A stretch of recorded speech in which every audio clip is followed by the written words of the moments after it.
The year is 1992 and Nintendo released a new Mario game, Mario Land 2, The 6 Gold Coins. It was a follow to the original Mario Land released in 1989. You know, the one where Mario drives around spaceships and had to fight against evil aliens.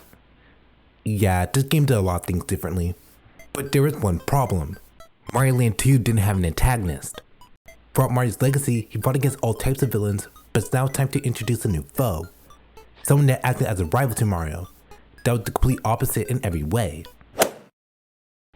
And so Wario was born, the garlic-loving, money-hoarding, greedy antithesis to Mario. And for a while, that was it. Wario wasn't meant to be more than a villain. He was only meant to make one appearance and be forgotten forever. But that didn't happen. A few years later, the third Mario Land game released, but it wasn't called Mario Land. Instead, being called Wario Land. You didn't play as Mario anymore. He was replaced. Now you're this twisted version of Mario whose only motivation is more money.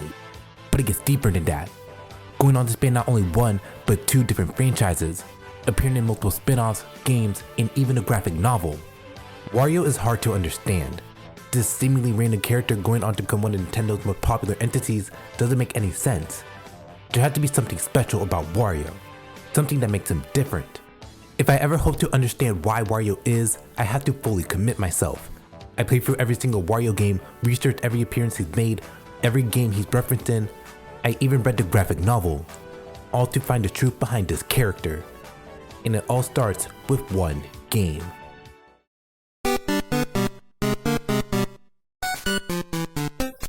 When creating Wario, Hiroshi Kiyotake intended for him to be a foil to Mario, a character that not only resembled Mario in many ways, but also acted as a complete contrast.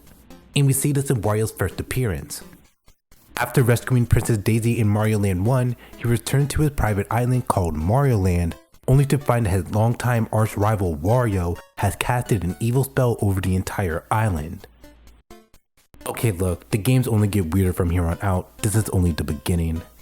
Wario would actually start to become popular, especially in Japan.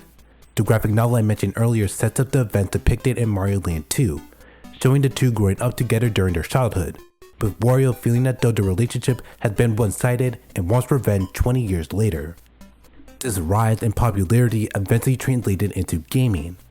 Some of you might remember Wario's Woods, a puzzle game where Wario not only cast more evil spells, but tried to commit mass deforestation.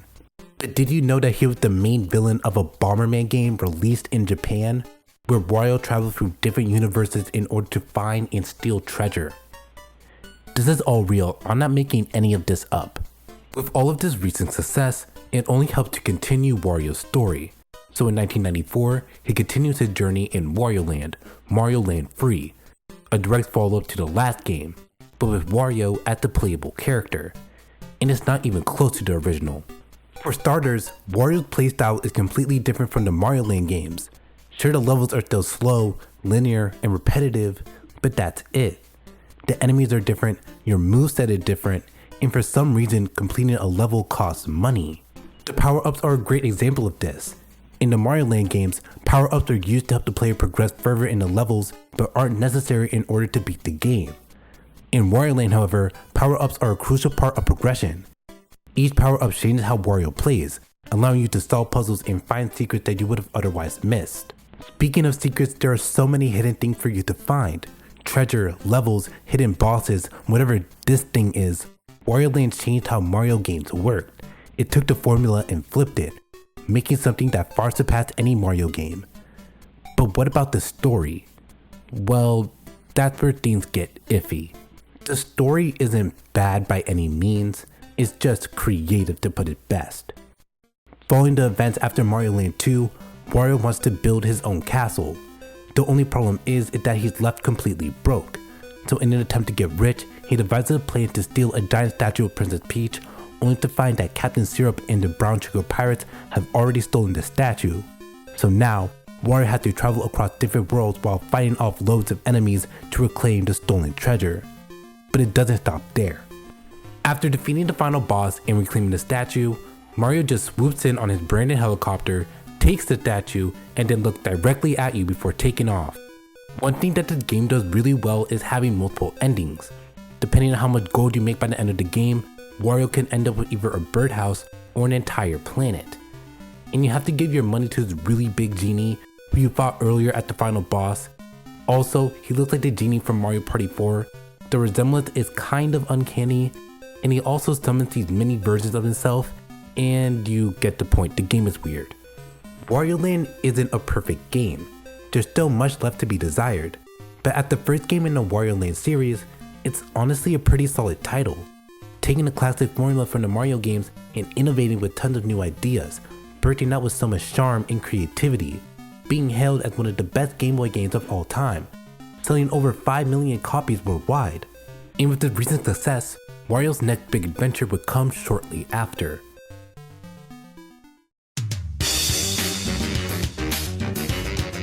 Wario Land 2, released in 1998 for the Game Boy Color, took the original Wario Land and expanded on its ideas. More power-ups, more levels, more secrets. This guy's still here. The game was released when Wario's popularity was at an all-time high. Mario Tennis came out a few years back and introduced Waluigi into the franchise. The Mario Party game features Wario as a prominent character, and it seemed that though everyone knew who Wario was. But as Wario Land introduced the idea of Wario, then this game solidified it. Everything is more refined from the last Wario game. This is the first time where Wario's dash attack is a part of his base moveset, becoming a serious staple for future games. The levels are a lot bigger too, with more collectibles and hidden secrets to find. I always appreciate the details in Wario games as it encourages players to explore rather than just book it to the end, collecting different treasures and seeing them displayed or unlocking a secret level that you would otherwise miss. It gives you this rewarding feeling, especially when you get to see the final level, but we'll get to that in just a moment. Another thing Wario Land 2 does well is its transformations. In the original Mario Land, transformations acted more as power-ups similar to the Mario games, but now they're completely reworked. Whenever Wario gets hit by an enemy, he can turn into a variety of different forms, with some being more helpful than others. These forms change Wario's gameplay completely. Some of them limit Wario's movements, while others allow you to reach new areas. Collecting treasure is also different. Instead of just finding collectibles throughout the level, you instead have to play a minigame. There are only two types of minigames, and both just involve matching tiles together. Yeah, I'm not the biggest fan of this change, but at least the collectibles are varied. That's something. The story isn't too different from the first game, following where the previous game left off, with Captain Styra reprising her role as the main antagonist. Wanting revenge on Wario for defeating her, she sends bandits to steal all of Wario's money and trash his entire castle. But that's not all, because Wario actually has a pet hen all of a sudden, and goes out of his way to save it while Captain Syrup and her crew run off with his money.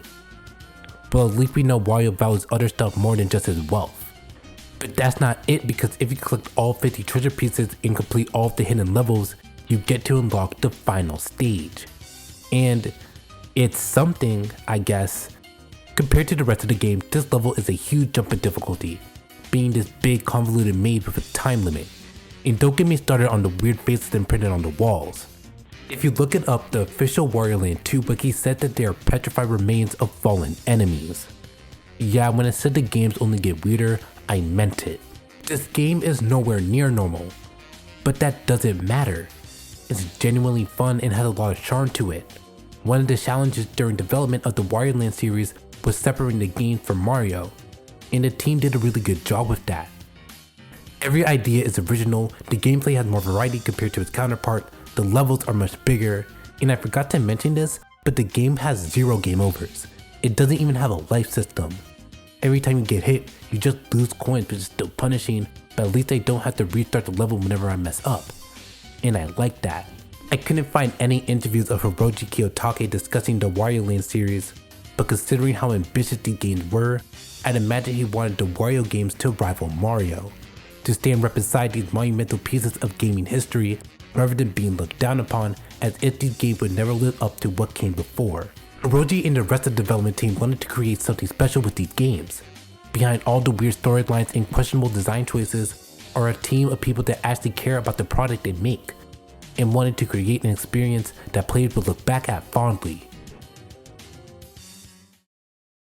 Well, that's 2 games completed. On to the next one.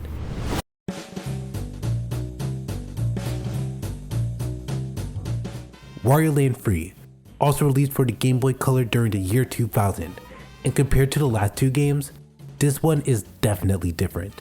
For starters, progression in this game is completely reworked from the ground up. The game starts linear with Wario having a more limited moveset, but as you collect more treasure, the world starts to open up. By the end of the game, you can basically go wherever you want in any order you want. The game doesn't hold your hand or force you towards one direction.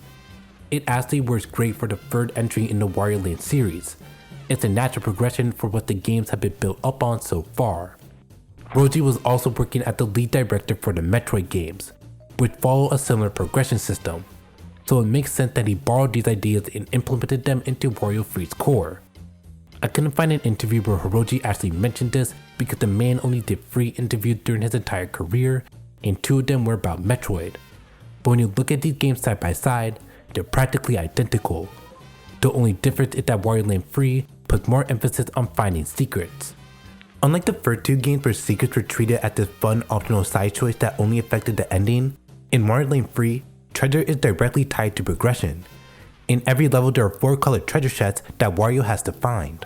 If you manage to collect all the pieces, a number of things can happen from Wario getting new powers to new levels being unlocked. The game could even change from day to night, allowing you to collect other treasure pieces that were previously inaccessible, leading to this endless cycle of progression. And it's fun. Everything is fine-tuned. None of the levels are alike in theme or layout, allowing for each new idea to stand out on its own. Wario's basic moves and transformations also make a return, with some new additions as well. The game just keeps throwing new idea after new idea at you and smushes it all together into one package and delivers a fun experience that separates it from its predecessors.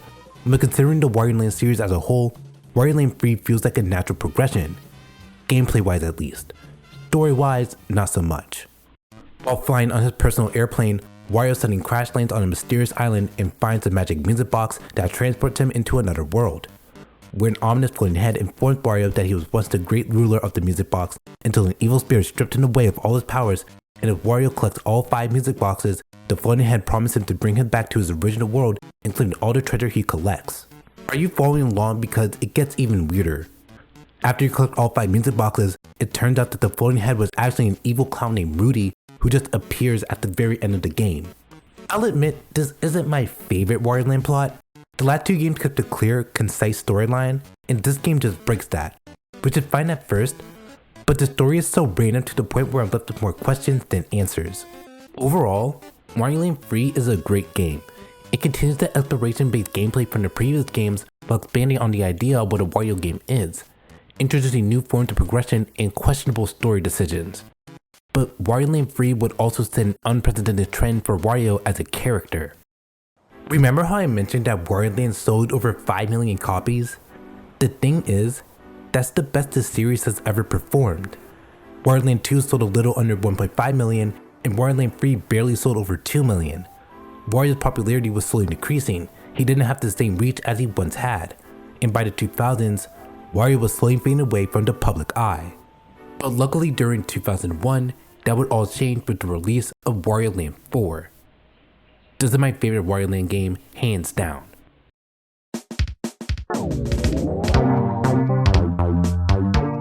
Released for the Game Boy Advance, Wario Land 4 is the perfect Wario game.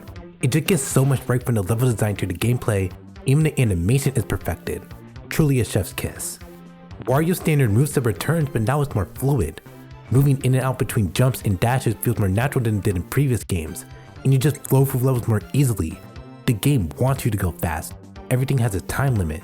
The bosses have a time limit, the stages have a time limit. If you want to complete a level, you have to jump on a frog statue, find its ghost key, and book it to the beginning of the stage in under 4 minutes. And don't even get me started on the amount of weird and wacky stuff you can find in this game. Just one look at the sound testing menu really says it all. This game also acts as a return to form in certain areas.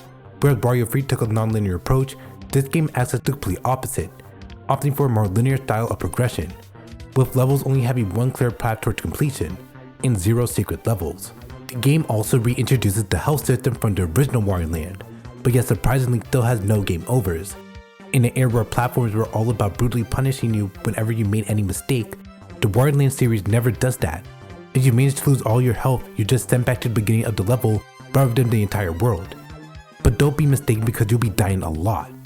The game has a significant increase in difficulty compared to the previous entries, and most of that comes from the level design. The levels are way bigger than before. Even though there's one clear path to the end, there are many alternating routes that can lead to secret treasure or hidden rooms. And with how big and open the levels are, in addition to the looming time limit at the end, I found myself getting lost more often than I would like to admit. I could go on and on about the little details this game had to offer, but by now you probably get the point. Wario Land 4 is different. Not just from previous Wario Land games, but from other games coming out at the time. And the same can be said about the story. After reading about an ancient pyramid of untold fortunes in the newspaper, Wario finds the pyramid, follows a mysterious black cat, and gets trapped inside. There's a lot more to the story with these two goddesses and the black cat that shows up throughout the game, but that's not really interesting. Surprisingly, the plot is easy to follow.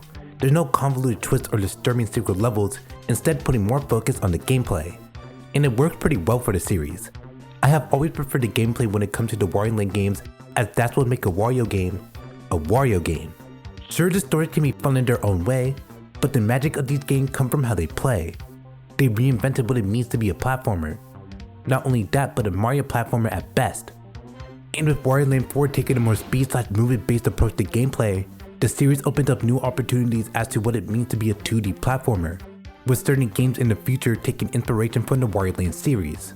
Now that's not saying Wario Land 4 changed every single 2D platformer, but these games were so different with their style and approach, making the Wario Land games one of the best platforming series of all time.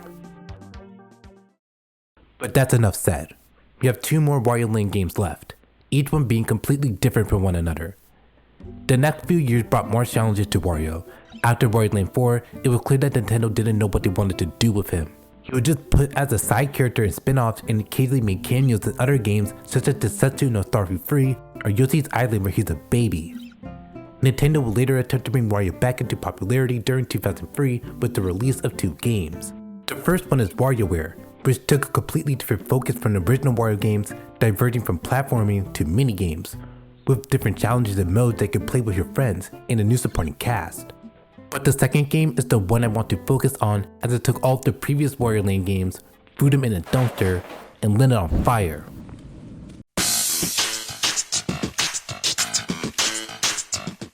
Wario World, the first Wario game to release on a home console. This is the weirdest game on this list, and it's not even close. I have so much to say about this game that I don't even know where to begin. The game isn't even considered a part of the Wario Land series, but I didn't play this just to not talk about it. Wario World was the first game to feature Wario in 3D, and it was also the last. Developed by Treasure Studios, the same people who also made Sin and Punishment. I haven't mentioned this yet, but typically the Wario games were developed by Nintendo themselves. But Wario World saw Nintendo starting to outsource to other developers rather than just making the games themselves. And it shows. Everything is so different that it's hard to believe that this is even a Wario game at all. Instead of focusing on exploration or movement, this game's main focus is combat, acting more as a beat 'em up than an actual platformer, with Wario being able to spin enemies or even pile drive them to death. The combat is genuinely pretty fun as it's directly tied to progression.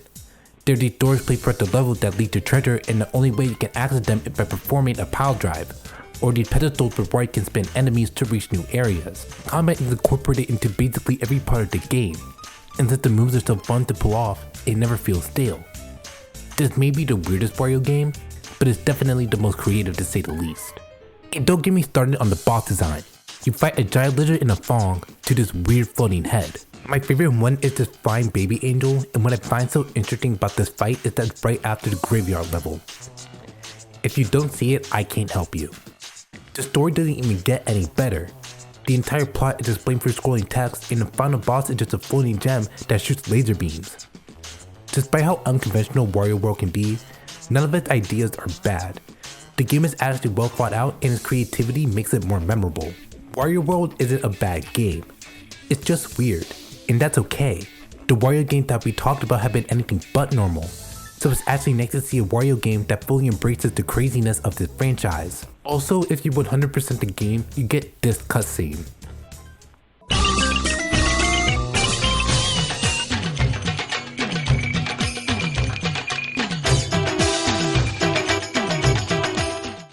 I don't even know at this point, this game is just all over the place.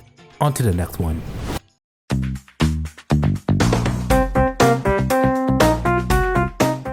Wario Land Shake It, the final Wario Land game, released in 2008 for the Wii, a return to form for Wario after his previous adventure.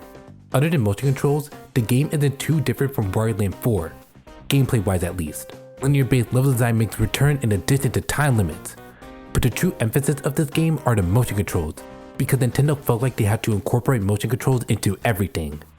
Wario's moveset is completely reworked from the ground up. You still have classic moves such as the dash attack or ground pound, but now Wario can punch the ground or shake his enemies into submission, and you have to use the shake mechanic a lot throughout the game. Anything and everything Wario can get his hands on you can shake or throw. And to be honest, as much as I don't like motion controls, these mechanics were actually pretty fun. Shaking or tilting your Wii remote were simple enough actions to where the game never got frustrating. Add to the hidden collectibles and secret levels, Wario Land Shake It is a pretty fun game. The same also applies to the story, with the return of Captain Syrup. Inside the Shake Dimension, the Shake King captured Queen Mermelda in the Merfolds, obtaining the bottomless coin sack, but can be shaken endlessly for infinite money.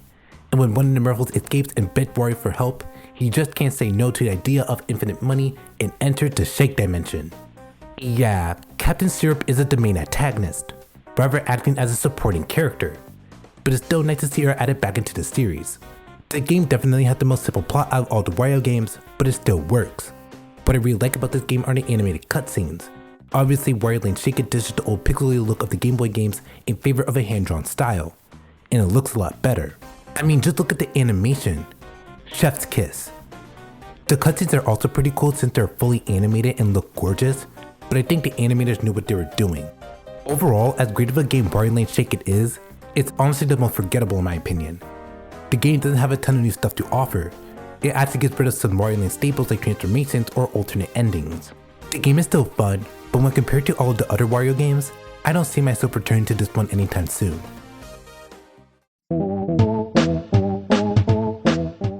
Wario has always been an interesting character to me. Hiroshi Kiyotake might not have that many interviews, but for the interviews I did find where he discusses Mario Land 2, he talks about having creative freedom, not being bound by any rules or limitations, just making a game that people will enjoy. That's what Wario's all about, experimenting with new ideas. Sure, some of the ideas weren't the best, but at least there's something new. These games are some of the most creative platformers out there, focusing more on movement ability and level design, with each entry having their own unique playstyle which expands upon the previous games. It's sad to see such a great series forgotten due to low sales. These games deserve better than that. Luckily, we're starting to see resurgence with games that are heavily inspired by Wario Land. I just hope that one day the Wario Land series returns and receives a proper ending. But until then, I'll just look back and remember these games fondly, appreciating the level of care and design that went into these games. Also, if you're wondering why I still haven't mentioned Wario Land for the Virtual Boy or Masters of Disguise, the answer's simple: I didn't play them.